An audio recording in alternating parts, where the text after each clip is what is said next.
కొట్టు సావరి వెళ్ళినారు రామరాము భోగమాడలు వెళ్ళినారు రామరాము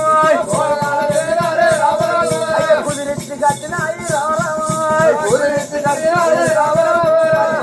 కొట్టు సావరి కుమారు వారి దేవుడాడు చేరాలి ఎప్పుడు ఆడిపోతున్నారు మరి రారాజు మళ్ళీ అక్కడికి వేస్తాడు ఇంటి కాడ రేకంటే మనం ఇది కాడ చూడమని ఆరుగురు కాపులైనా వాళ్ళు ఎగవాడు ఉరుకుతున్నారమ్మో అమ్మా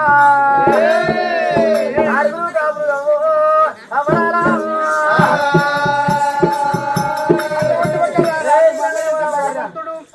రారాజు మల్లయ్యుడు సామాన్యుడు కాదు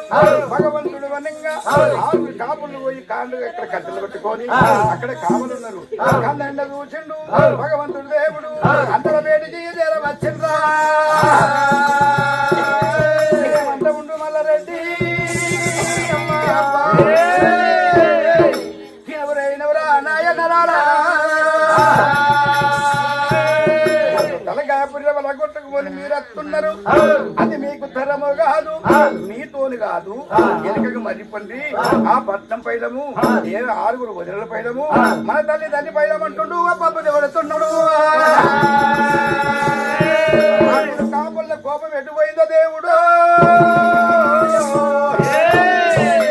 కట్టెల కింద వారేసి దండం పెడదామన్నారా తరము కాలేదు రాజు మల్లయ్య భార్యను తొలుకొని రామణ లక్ష్మణులను లంక చెట్ట కొట్టుకొని సంగన పెట్టి నాగలెత్తుకొని ఎత్తబోతుడు ఆ దేవుడు మల్లయ్య